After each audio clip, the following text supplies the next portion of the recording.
Hello friends, welcome on my YouTube channel hopes and reality. हम लोग class 4 की EBS कर रहे थे और उसमें हमारा आज पार्ट 2 है। क्योंकि वीडियो थोड़ी लंबी हो गई थी इसलिए 2 पार्ट में बनानी पड़ी।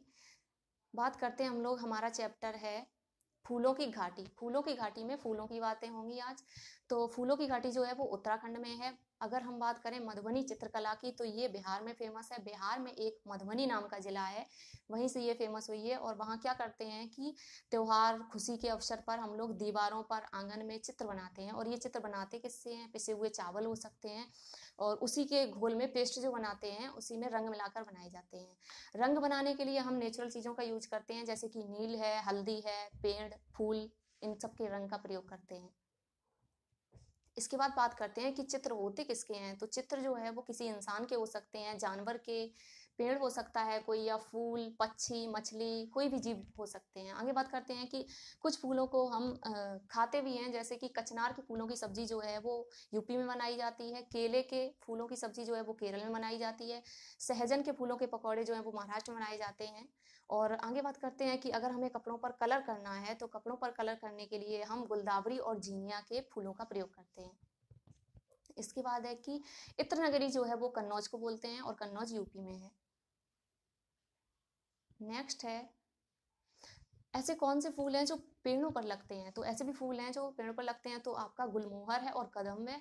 आगे बात करते हैं फूल जो झाड़ियों पर लगते हैं, तो गुलाब और बेला के फूल झाड़ी पर लगते हैं। और बेल पर कौन से फूल उगते हैं? तो ये चंपा है, रात रानी है, इनकी बेल होती है। सिर्फ रात में कौन से फूल खिलते हैं? तो रात रानी नाम से ही पता चल रहा है। और हर श्रृंगार, ये जो है वो सिर्फ रात में खिलते हैं और दिन में खिलते हैं, पर रात में ये मुरझा जाते हैं, तो उनको हम लोग कमल है और सूरजमुखी है। किसी खास महीने में ही लगने वाले फूल, ये इन सीजनल फ्लावर होते हैं, जैसे कि गेंदा है, डालिया है, ये इनका एक टाइम होता है तभी ये लगते हैं। साल भर खिले रहते हैं, तो ये गुलाब है, गुड़हल है, ये फूल जो हैं वो साल भर सदाबहार रहते हैं। दवा में इस्तेमाल कौन से फ्लावर का किया जाता है? तो गुलाब का और गुड़हल का। आगे बात करते हैं, वेलवनिका गांव ये कहाँ पर है? ये कर्नाटक राज्य में है। और होलगुंडी गांव की बात करें वो भी कर्नाटक में है। सोहना गांव जो है वो हमारा कहाँ पर है? हरियाणा में। आगे बात करते हैं, चू चू करती आई चिड़िया। इसमें जो है वो चिड़िया की विशेषता बताई गई है कि कौन से पक्षी अपना घोंसला कहाँ बनाते हैं। कलचिड़ी जो है वो पत्थरों में बनाती है। फाख्ता जो है वो कैक्टस के कांटे या मेहंदी की मेड़ में बनाती है। कौवा पेड़ की ऊंची डाल पर घोंसला बनाता है। गौरैया की बात करें तो गौरैया कहीं भी घर के आसपास, अलमारी में, आईना में, कहीं भी बना देती है।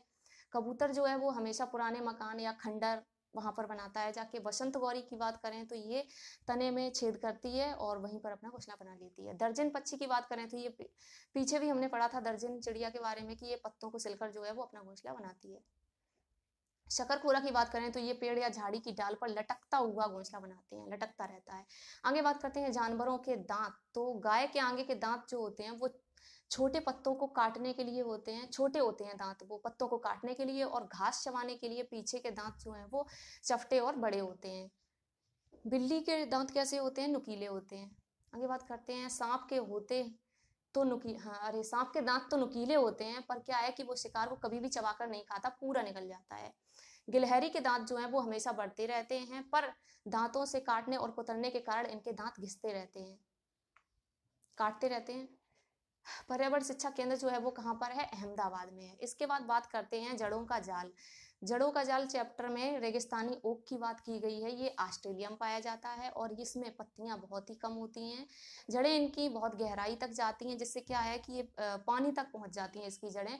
लोगों को पता रहता है कि अगर पानी की कमी होती है तो ये लोग उसी में पतला सा इसके तने में पाइप डालकर पानी निकाल लेते हैं। आगे बात करते हैं कि जड़ कौन सा है। तो जड़ में बात करें तो मूली, गाजर, ये जड़ के उदाहरण है। मूली है, गाजर है, चुकंदर है, गांठ गोभी यानी बंद गोभी। उसके बाद है मिलकर खाएं। मिलकर खाएं में है कि बिहू जो है वो फेस्टिवल कहाँ मनाया जाता है? तो ये असम में मनाया जाता है, 14-15 जनवरी को मनाया जाता है। इसमें पहले दिन को हम लोग उरुका बोलते हैं और इस दिन क्या होता है कि अस्थाई छप्पर शेड बनाते हैं और इसको हम लोग भेलागर बोलते हैं, तथा सामूहिक भोज भी होता है। आगे बात करते हैं बोरा। बोरा जो है वो असम में पाए जाने वाले चावल की एक किस्म है। इसके बाद बात करते हैं हम लोग, नेक्स्ट चैप्टर है पोचमपल्ली। पोचमपल्ली जो है वो यही हो गया कि कहाँ पर है? तो तेलंगाना में है। उसके बाद बात करते हैं फौजी वहीदा की। इसमें क्या है कि एक लेडी हैं फौजी वहीदा, ये लेफ्टिनेंट कमांडर हैं वहीदा प्रिज्म। ये थाना मंडी गांव में रहती हैं और इनका राजौरी जिला था, जम्मू कश्मीर में रहती हैं ये थाना मंडी गांव में। आगे बात करते हैं कि ये भारतीय नौसेना में डॉक्टर सबसे पहली थी ये, और बड़ी बहन इनकी जम्मू पुलिस में थी। पहली महिला थी ये जिन्होंने पूरी परेड की कमान संभाली थी। इस बार सीटेट में ये क्वेश्चन आया था कि कितनी टुकड़ियां जो हैं वो पीछे चलती हैं, परेड होती है जब, तो ये 4 टुकड़ियां जो हैं वो परेड में पीछे चलती हैं, और पूरी परेड में 36 निर्देश दिए जाते हुए। आगे बात करते हैं कोशिश हुई कामयाब। ये आपका लास्ट चैप्टर है। इसमें सिर्फ इतनी इंपॉर्टेंट था कि लद्दाख जो राज्य है हमारा, उसमें हम माँ को आमाले बोलते हैं और पिता को आबाले बोलते हैं। जैसे मलयालम में हम लोग वलियम्मा और चिटप्पन वो सब बोलते थे, तो ये लद्दाख में हम लोग माँ को आमाले और पिता को आबाले। अब आपकी ये क्लास 4 की EVS कंप्लीट हो चुकी है, NCERT, और अब हम लोग मिलेंगे क्लास 5 की NCERT EVS कंप्लीट करेंगे। और अगर आपको वीडियो अच्छी लगे, थोड़ी सी भी अगर नॉलेज मिल रही हो, तो आप लोग मेरे चैनल को सब्सक्राइब करें, वीडियो को लाइक शेयर ज़रूर करें। मिलते हैं नेक्स्ट वीडियो में। Thank you friends.